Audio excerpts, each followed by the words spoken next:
Plan był oryginalnie taki, że Security Breach wyjdzie w 2020 roku, ale rok mijał, rok zbliżał się do końca, nie pojawiła się żadna informacja, więc Scott musiał to wyjaśnić zniecierpliwionym fanom. Przyrównał grę do ciasta. Scott chciał ciasta, Steelu miał je upiec, uzgodnili, że będzie gotowy na święta, ale pewnego dnia Scott odkrył, że ciasto jest 3 razy większe niż planowali i na pewno nie wyrobią się z czasem. Postanowili więc przesunąć datę premiery, żeby dopracować to gigantyczne ciasto. Ale piekli je przez cały 2020, cały 2021, rok znowu mijał, rok znowu zbliżał się do końca i żeby teraz je wyrobić, dostaliśmy mały, pojedynczy kawałek ciasta. Czy zgadzacie się z tym opisem wydarzeń? Duża część fandomu tak faktycznie uważa.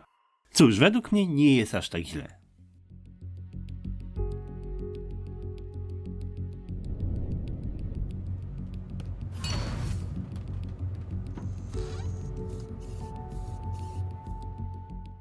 Jak to można było ze wstępu wyczytać, to chcę bronić tego, czym Security Breach jest, bo według mnie gra jest trochę lepsza niż jest często oceniana. Ale lepsza niestety nie zawsze znaczy dobra. Gra ma sporo problemów. Widać, że firma nie poradziła sobie z tak dużym projektem. Nie musiałbym robić tego filmu, gdyby było inaczej. Ale chcę pokazać teraz parę rzeczy z innego punktu widzenia, bo są rzeczy zrobione dobrze, a są rzeczy zrobione źle. Każdy oczywiście wyciągnie z tej gry to, co widzi i właśnie dlatego spójrzmy na te części gry, na które warto patrzeć.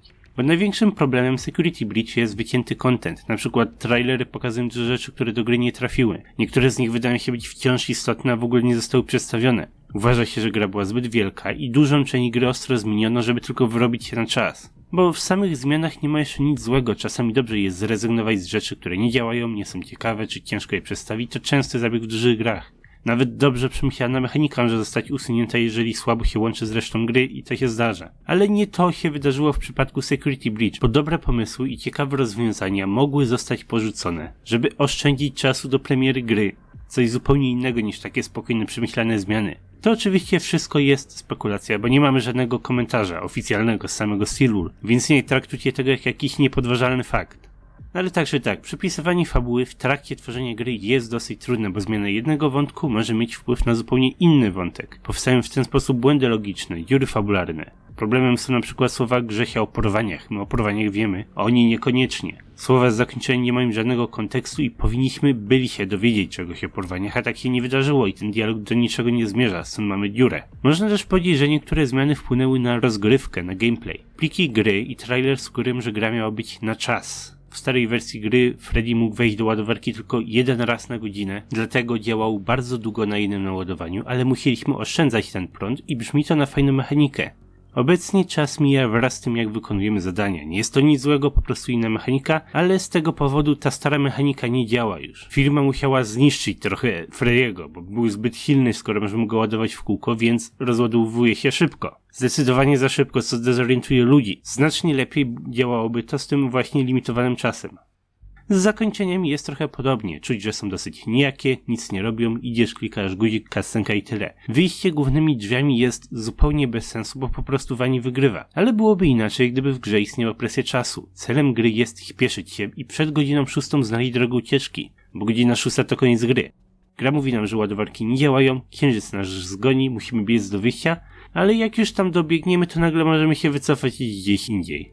Nie ma to sensu, bo tutaj miał być koniec. Grzesiu nie powinien już móc wrócić, musi uciekać. Dlatego właśnie to jest złe zakończenie. Mówiono tyle, nic nie osiągnąłeś. Wyszedłeś bardzo przewidywalnym wyjściem i Wani była na to przygotowana. Przegrywamy. Dla dobrego zakończenia trzeba się jednak wysilić. Gdyby tak była gra skonstruowana, zakończenie byłyby bardziej zrozumiałe. Nasz cel, a także wygrana i przegrana są wyraźnie pokazane poprzez limit czasu. Żeby już zakończyć ten temat zepsutych wątków, najbardziej wyraźną dziurą jest temat Wani i Williama. Nie wiem, czy można tak rzeczywiście powiedzieć, że gra posiada głównego złoczyńcę. Głównym złoczyńcą byłby księżyc, może Grzesiek, może Mapbot. Ani Wani, ani William nie robią za wiele. Może robią, ale to nie jest przedstawione w grze zupełnie i to jest poważny problem. Ale żeby było jasne, dobrze jest wiedzieć, że wycięty content sam w sobie też nic złego. W małych grach może go nie być. Ping-pong raczej wyglądał tak samo jako pomysł, jako gra, ale duży projekt zawsze się zmieni, chyba że napisze go jakiś niesamowity geniusz. Podczas produkcji zawsze wychodzi wiele problemów, rzeczy zostają zmienione, uproszczone, zastąpione, usunięte. To wszystko jest naturalne w produkcji. Masa konceptartów zostanie stworzona, ale tylko część z nich przejdzie do faktycznej gry. No i mogę się zgodzić, że jest dosyć niezręcznie, kiedy trailery reklamują coś, czego w grze nie ma. bo z trailera wiemy na przykład o przyjaciołach Grzesia, którzy zostali zaatakowani. Sugeruje też jakiś wątek, w którym Wani próbuje nam pomóc, do czegoś nas przekonać. Może kłamie, a może rzeczywiście jest zdesperowana. Szkoda, że tych wątków nie ma, ale nie jest to duży problem, że zniknęły, bo zostały całkowicie załatane. Jeśli nie widziałeś trailerów, to nie widzisz żadnego problemu. Źle jest dopiero wtedy, kiedy jakiś nowy gracz, który nic nie wie o grze, jest w stanie zauważyć braki. Na przykład widzi brak Wani w grze. Tak jakby wyciąć cały pokój w Pizzaplexie, ale zostawić drzwi do tego pokoju otwarte. Możesz tam wejść, wpaść w przepaść. Dziura nie została ani zastąpiona niczym, ani załatana. Coś tutaj powinno być, ale go nie ma. To jest przykład źle wyciętego kontentu na przykład. Prawda jest taka, że Steelwool Studios nie wywalało rzeczy z gry na ślepo i mieli w tym jakiś pomysł. Wiedzieli, co historia ma przedstawić i skupili się na kilku konkretnych wątkach. Nie zrobili tego całkowicie dobrze i inne części gry na tym poważnie cierpią. Ale widzę w tym jakąś logikę. Gra zaliczyła przynajmniej część celów, które miało osiągnąć. Bo jak myślicie, jakbyście mieli podać główny wątek Security Breach, to co by to było? O czym jest FNAF Security Breach? Zastanówcie się przez moment, jeśli chcecie. Zgaduję, że wielu z was powie, że Security Breach opowiada o Security Breachu, o włamaniu się do systemów Pizzaplex i ma to sens, taki jest tytuł gry. Choć fandom często mówi o tym, że tytuły tych gier mają zawsze podwójne znaczenie. Siostrzana lokacja i lokacja siostry. Potrzebny pracownik i potrzebna pomoc. Security Breach po części mówi o przejęciu kontroli nad Pizzaplexem przez Wani, ale po części mówi o Grzesiu, który łazi po tym miejscu. Małe dziecko zdobywa dostęp do każdego pokoju w całym kompleksie. I według mnie to jest ta część, na którą powinniśmy spojrzeć. Mam taką teorię, że Security Breach jest inspirowany jednym porzuconym scenariuszem do filmu FNAF. Pawn Shop miał opowiadać o tym, jak Freddy wciągnął grupkę dzieciaków w pewną historię. I zrezygnowali z tego pomysłu, bo było w tym za mało horroru, a za dużo było przygody. Chłopca ze swoim animatronikiem. Czy coś takiego brzmi znajomo? Może właśnie z tego powodu urodził się pomysł na Gregorego i Glamrock Freddy'ego, na ich przygodę chłopca z animatronikiem. A właśnie to jest jednym z głównych elementów historii, dziecko i jego robot. Fabuła w dużej mierze skupia się na ich przygodzie, ich eksploracji Pizzaplexu, odkrywają sekrety, zaprzyjaźniają się, zakończenia mają naprawdę dużo sensu, jeżeli właśnie o to we wszystkim chodzi. I jak sądzicie, czy ta historia została dobrze przedstawiona? Otrzymała dużo ciepłych opinii w fandomie do tego stopnia, że powstał pomysł na DLC o nazwie Wybierz swojego animatronika. Fani chcieli podobnych historii, ale z Montym, z Roxanne, z Chiką zamiast Freddy'ego. Niektórzy dawali jeszcze inne zmyślne propozycje na kompanów, jak Staffbot, Wet Signbot, czasem to nawet wywalone postacie nie wiadomo skąd, jak Fungi. Jest masa fanartów i fanfików o tej dynamice, otworzyła się duża skrzynia pomysłów na content. Ostatnio był FNAF Game Jam, gdzie fani mieli stworzyć swoje własne, niehorrorowe FNAF fangamey i wpadł mi do głowy właśnie taki pomysł. Bezdomne dziecko znajduje Chikę na śmieciach, zaprzyjaźniają się, dziecko naprawia Chikę, a Chika ochrania dziecko. Właśnie takie rzeczy ten koncept pozwala. Cieszę się, że w ogóle powstał. Mógłbym chcieć więcej od tej gry. Każdą opowieść można pokazać lepiej, można pokazać ją inaczej, ale nie o to chodzi. Historia Grzesia i Freddy'ego to coś bardzo konkretnego i wydaje mi się, że Steelwool udało się tą historię opowiedzieć. Przyjazny Freddy, zbrodnie Grzesława, rozstania, powroty. Są momenty, w których Freddy nas broni, a są momenty, w których jesteśmy rozdzieleni i musimy zrobić coś samemu. Ta część została według mnie poprawnie wykonana od początku do końca. I żeby też ten kontekst między dobrym a złym był jasny, Wani i William są napisani słabo. O niczym to nie opowiada. Wani krąży dookoła, atakuje nas, nasłania nas roboty, ale to bardziej narzędzie fabularne niż postać. Pojawia się łącznie z 3 razy. Walka z Williamem jest obdarta z jakiegokolwiek kontekstu i ciężko stwierdzić, dlaczego tutaj jesteśmy. Całe Freddy Fazbear's Pizza Place mogłoby też być lepiej wyjaśnione dla osób, które nie są na bieżąco z tą serią. To jest słabo poprowadzony wątek. Freddy i Grzesio mają dużą rolę i znaczenie w historii. Można o nich długo gadać. Wani działa jako jakiś tam złoczyńca, rusza rzeczy do przodu, ale naprawdę niewiele ma roli czy sensu w historii. Jest to materiał pod teorię i Wani może coś tam znaczyć w tle, ale nie o to chodzi, bo pewna część historii powinna być wyraźnie pokazana, a sekrety powinny tylko wprowadzać głębsze dno, tło historii. Scott umiał przedstawić obie te części osobno i tylko we FNAF 4 był jakiś problem. Wracając do tematu, drugi taki główny motyw, rzecz, którą Security Breach dobrze przedstawia, to cały Pizzaplex. To jest pierwsza gra, która pokazuje nam lokację związaną z Freddy's od środka. Nie chodzi tutaj już tylko o upiorne animatroniki, które nas atakują. Nie patrzymy się na wszystko przez kamery. Możemy zwiedzić cały kompleks, jakbyśmy byli zwyczajnym klientem. Po części jesteśmy, po części nie do końca. Interakcje Grzesia i Glamrock Freddy'ego łączą się z tym wątkiem. Ten teledysk pokazujący animatroniki jest niesamowity. Samo to robi naprawdę dużo. Wyraźnie widać, że masa pracy poszła w zaprojektowanie tego miejsca. Nawet za dużo pracy, bo lokacja wyszła zbyt wielka i duża część całego kompleksu jest niedostępna, w tym niektóre pokoje z trailerów są po prostu poza mapką i się nie ładują. Ale widać tutaj dużo życia. Mogło być trochę lepiej, bo w planach były minigierki, ostatecznie dużo nie dostaliśmy. Na pewno byłoby trochę ciekawiej, jakbyśmy mogli po prostu zagrać w zwyczajnego golfa u Montiego, wyścigi u Roxy czy w kręgle Boniego. Wydaje się, że zespół chciał tutaj sporo zrobić. Mega Pizzaplex wciąż jednak ma w sobie masę informacji i bardzo mi się to podoba. Autorzy rzucali masą koncept artów na Twitterze i na stronie Steelwool Studios. Widać serce włożone w ten projekt. No i w grze znajduje się dużo tak zwanego environmental storytellingu. Zamiast dostawać jakieś rzadkie easter eggi, które czasem się pojawiają, a czasem nie, to po prostu dostajemy żywy budynek. Każdy pokój opowiada swoją historię, dużo ciekawych informacji jest porozrzucanych to tu, to tam. Mamy wskazówki, które mówią, co stało się z pracownikami tej firmy. Mamy sekretne pokoje, na których temat powstają teorie. Wszystko to jest bardzo fajne, jest tutaj masa kontentu, który wciąż nie został rozwiązany. Uwielbiam tą część Security Breach.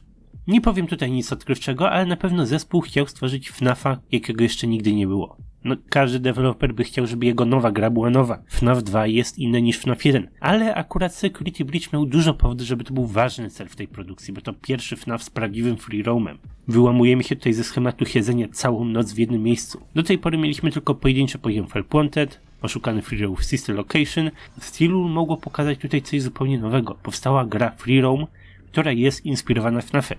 Ta gra niestety nie jest jakaś wybitna, zgadza się. Przeszliśmy przez to wiele razy. Jaka ta gra jest, jaka ta gra nie jest, ale bardzo podoba mi się patrzeć na Security Breach jako na następną grę FNAF. Są rzeczy mniej i bardziej skomplikowane, które nawiązują do typowego schematu. Powiedziałbym tak w skrócie, że gra ma po prostu w sobie ogromny potencjał, który nie został maksymalnie wykorzystany. Są biura i kamery. Prosty i oczywisty wątek. Podoba mi się fakt, że w tej olbrzymiej placówce biegamy od jednego biura do drugiego. Najciekawsze dla mnie było chyba biuro w Place Corner. To ten segment, który wygląda jak typowe FNAF doświadczenie, limitowana energia, zamykanie drzwi w odpowiednich momentach. Niestety bardzo łatwo było zrujnować sobie to doświadczenie, bo segment był zbugowany, a mechaniki zupełnie nie były wyjaśnione. Ale jeżeli rozumiesz, o co chodzi, to był to porządnie wykonany segment. Musisz korzystać z kamer, śledzić roboty, zamykać odpowiednie drzwi. Najfajniejszą ewolucją schematu jest to, że animatroniki nie są głupie. Jeżeli zostaniesz zauważony, to nie jest ważne, że zamkniesz drzwi. Animatronik będzie stał pod drzwiami do końca, żebyś stracił całą energię. I praktycznie każde biuro działa w dokładnie taki sposób. Przeciwnik wie, gdzie jesteś, musisz uciec inną drogą albo odwrócić jego uwagę czymś innym. Szkoda, że cała gra nie bazuje na tym bardziej, bo choć zachęca ci do skradanek, to bardzo łatwo jest od robotów uciec. Stawoboty są bardzo wkurzające i czuć, że nie warto jest w ogóle się w to bawić. Kamery są nieintuicyjnie rozłożone, nie wiesz, w którą stronę się patrzą i mało kto z nich korzysta. Ale warto jest tych rzeczy się nauczyć i z nich korzystać, bo wtedy gra się znacznie ciekawiej. Mamy tutaj też coś zupełnie nowego, czym jest przyjazny nam animatronik. Istnieje Glamrock Freddy, można też powiedzieć, że Słońce jest dosyć przyjazne, przynajmniej w tej formie. Śmieszne jest też to, że większość staw chce nas złapać, ale niektórzy po prostu wykonują swoją pracę. Roboty myją podłogę, nie chcą, żebyśmy się do nich zbliżali. Mapbot i Comedybot też odwalają swoją własną pracę. I to jest takie parę bardzo fajnych FNAF-owych elementów. Albo nawiązują, albo łamią stary schemat i czuć w tej grze dużo inspiracji z FNAF. Ostatnie, co mogę powiedzieć, co już mniej chodzi o Security Breach konkretnie, a bardziej o całe Steelwool, to podoba mi się ich styl pisania fabuły i dodawanie do gry sekretów. Oczywiście muszę przymknąć oko na problemy, które wynikły z tego, że nie wyrobili się na czas fabułą. Jak się na to nie patrzymy, jest tutaj bardzo dużo ich własnej indywidualności i rzeczy, które oni sami robią na swój własny sposób, inny niż Scottowy. Jak już mówiłem, environmental storytelling. Bardzo dużo rzeczy jest ukrytych po prostu w tle. Help Wanted i Security Breach mają ze sobą to wspólnego, że w obu grach znajdują się znajdźki nagrania. To jest też coś, co pojawia się tylko w grach Steelwool. Spodziewam się też, że DLC Ruin do Security Breach będzie tym samym co DLC Curse of Dreadbare do Help Wanted. Podstawowa gra tworzy swoją tajemnicę. Dają nam dużo czasu na rozwiązanie tej tajemnicy, a potem dostajemy dodatkowe wskazówki w DLC, które rozjaśniają nam te tematy. Spodziewam się, że dostaniemy to tak samo jak dostaliśmy wcześniej, bo jest to bardzo dobry format w serii FNAF. Tworzysz tajemnice, ale zostają one w końcu wyjaśnione. Firma nie zostawia nas całkowicie na łaskę tego, czy sami znajdziemy odpowiedzi, czy nie. Tak Scott robi zawsze. Steelwool wciąż pracuje ze Scottem, Scott ma wciąż ostatnie słowo do wszystkiego, ale firma wciąż może do gry dodać aspekty ekskluzywne do ich własnych projektów. Skoro już to sobie wszystko mówiliśmy, czy można powiedzieć, że Security Breach to jest kompletna gra? Czy dostaliśmy mały kawałek ciasta, czy może dostaliśmy pełne normalne ciasto, które jest po prostu połatane lekko na szybko? Według mnie gra jest do pewnego stopnia kompletna. Po prostu ostatecznie nie jest tym, czego ludzie od niej oczekiwali. Niektóre elementy są rzucone dosyć w kąt i nie dają satysfakcjonalnego rozwiązania, ale stało się tak, żeby dobrze opracować inne jej elementy. Sama gra przedstawia historię Grzesia i Glamrock Freddy'ego. Złoczyńcy zostali rzuceni na dalszy tor, trochę odsunięci od głównej fabuły. Głównymi przeciwnikami w tej grze są po prostu animatroniki. Chica, Roxanne, Monty. Jest to trochę źle, zgadzam się, ale to nie jest kawałek ciasta, tylko bardziej mamy pełne ciasto bez jednego kawałka. Wciąż jest znacznie lepiej niż stwierdzenie, że zupełnie nic się tutaj nie klei i gra nie ma fabuły. Ta fabuła zdecydowanie tutaj jest, można z niej dużo informacji wyciągnąć. Oczywiście, jak już mówiłem, to źle świadczy o grze, że ja muszę takie rzeczy tłumaczyć. Steelul średnio sobie poradził Security Breach, ale wydaje mi się, że ostatecznie nie ma to dużego znaczenia dla nas. Bo ja, jako konsument, mogę być albo sfrustrowany, albo zadowolony. Mogę porzucić FNAFa i pójść gdzie indziej. A mogę spróbować wyciągnąć jak najwięcej pozytywnych rzeczy z tej gry. Moją misją tutaj jest dawać wam jak najwięcej powodów, żeby się z tą grą dobrze bawić. Nie będę bronił takiej walki z Burntrapem, rzeczywiście była słaba. Można jednak o tej walce zapomnieć i cieszyć się resztą gry. Choć wygląda na to, że to jest prawdziwe, kanoniczne zakończenie, to nie wygląda to mimo wszystko na główny cel całej gry. Przynajmniej nie w tej formie. Jest dużo znacznie ciekawszych części historii. Scena teorii na temat Security Breach jest bardzo chaotyczna i wygląda to jeszcze gorzej niż FNAF 4, jeżeli mam być szczery. Widzieliście pewnie filmy MatPata. Cały fandom jest gotowy wybuchnąć za każdym razem, kiedy jakaś teoria się pojawia. My już rok od premiery gry, dalej w niczym nie doszliśmy, choć dużo osób próbuje się wyłamać, dużo osób próbuje coś znaleźć. Bardzo popularna była ostatnio teoria FNAFa, która bardzo mocno inwestowała w ten environmental storytelling. FNAF znalazł i złączył bardzo dużo fajnych rzeczy ze sobą. Niestety zrobił kilka części swojej teorii i z każdym następnym filmem popadał coraz bardziej w szaleństwo. Coraz bardziej doszukiwał się fabuły Security Breach w książkach sprzed wielu lat, które nawet związku z tym miejscem nie mają. Proszę was, zostawmy dyski percepcyjne. Już na zawsze. Na zawsze, po prostu. Zostawmy dzieci roboty, jeżeli w taki sposób ma to wyglądać. W tym momencie to wydaje mi się, że następna gra będzie miała w sobie dziecko robota. Porządnie stworzonego, porządnie wprowadzonego, który ma w sobie jakiś rzeczywisty cel w fabule. Ale to tylko dlatego, żebyśmy choć raz mogli coś zgadnąć, żebyśmy zobaczyli, jak taka historia by wyglądała, gdyby rzeczywiście ją mieli na myśli. Bo ten pomysł naprawdę jest wałkowany w kółko i w kółko od czasów Mike Botta, a od czasów Charlie w książkach. Ale ze swojej strony powiem tyle, że sam nie zrobiłem jeszcze tyle teorii z tej gry, ile bym chciał. Bardziej komentowałem cudze teorie. Chcę to zmienić. Ale jestem całkowicie pewny, że gra ma dużo materiału pod teorię. Niektórzy uważają, że nie da się jej zrozumieć z powodu wszystkich zmian wyciętego kontentu, ale nie zgadzam się. Możemy albo narzekać na brak fabuły, albo szukać tej fabuły. No i dużo sekretów Security Breach wiąże się z przeszłością lokacji, dużo można wyczytać na temat tego, jak się rozwijała, co się w niej działo. Wiąże się z tym sporo ciekawych teorii. A to, że wciąż wiele nie rozumiemy, to żadna nowość. FNAF 4 wyszło 7 lat temu. Ja sam szybko nie znudzę się tą grą, ale możecie być pewni. Security Breach poda nam odpowiedzi znacznie szybciej niż FNAF 4. Poza samą główną grą to w tym temacie pojawią się dwa nowe źródła informacji. Po pierwsze mamy serię książek Tales from the Pizzaplex. 3 książki już wyszły, 4 już ktoś dostał i można znaleźć streszczenia. Epilogi obecnie wyjaśniają temat podziemnej restauracji, ale robią to bardzo powoli. Mamy historię uwięzionych ludzi, którzy tam giną jeden po drugim. To jest 4 książki już. Z czasem zobaczymy, ile tam informacji łącznie będzie. Ale po drugie oczywiście pojawi się jeszcze DLC Ruin. Darmowe DLC, najwyraźniej w ramach przeprosin za podstawową grę. Spodziewam się tutaj odpowiedzi. Mam lekką nadzieję, że Steelul będzie chciało skomentować nasze teorie na temat tej gry i nie będzie już potem kłótni o Greg Botta, czy o Vani Vanessa, o Pacjenta 46, bo tak mniej więcej było skonstruowane DLC do Help Wanted. Z początku wyglądało na to, że gra ma niewiele fabuły, że wszystko jest niezrozumiałe, ale DLC otworzyło nam oczy i nadało kierunek, w którym mamy iść z teoriami. Dlatego nadzieja jest. Nadzieja jest tutaj o tyle duża, że dostaliśmy miesiąc temu informację, że prace nad Ruin idą szybciej niż było planowane. Firma skupiła się na tym, żeby wszystko porządnie przygotować, żeby stworzyć dokładnie taką grę, jaka była w planach. Mówiłem o tak zwanym vertical slice, czyli o tym, że cały jeden segment gry został ukończony od początku do końca. Grywalna, porządna wersja całej jednej sekcji gry jest ukończona, przynajmniej jak na zeszły miesiąc, a to jest dobrze. News mówi, że udało im się przygotować wszystko, co planowali. To DLC jest poważnym testem tego, jak Steelul zareaguje na wszystkie problemy, z którymi się zmierzyli podczas produkcji tej podstawowej gry. Nadzieja jest, choć wszystko się może jeszcze wydarzyć. Bardzo liczę na to, że uda im się spełnić wszystkie swoje własne oczekiwania i dostaniemy bardzo porządny projekt w DLC.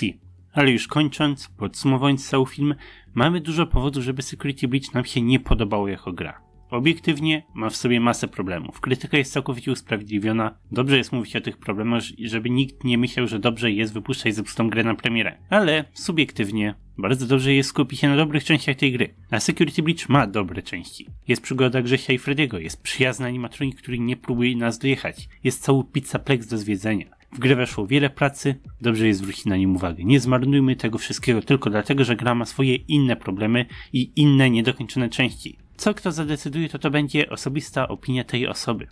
Ale jednak bardzo polecam myśleć pozytywnie. Walka z Williamem jest beznadziejna? Zgadza się. Wyjątkowa nie jest. Mało się tam dzieje i żadnych wyjaśnień nie dostaliśmy. Podobno po update'ach pewne rzeczy się poprawiły, ale bardzo nieznacznie. Ale powiedzcie, walka z Williamem to jest ile procent tej gry? 50%? 10%? 2% może? Bardzo często zakończenie gry psuje ogólny odbiór całości. Rozumiem to. Ale mówię, naprawdę jest tutaj dużo innych rzeczy, na których warto się skupić. No i na dzisiaj to tyle Security Breach. Spodziewajcie się nowych teorii na temat tej gry w najbliższym czasie, bo się muszę za to wziąć, a idzie to bardzo powoli. Mam też parę innych filmów do nadrobienia, ale jeden specjalny film jest już prawie gotowy. Polecam wam też moje inne filmy na temat Security Breach, które już do tej pory zrobiłem. Na przykład omówienie zakończeń, a kilka tych zakończeń było. Dziękuję wam za ten film. Usłyszymy się już niedługo.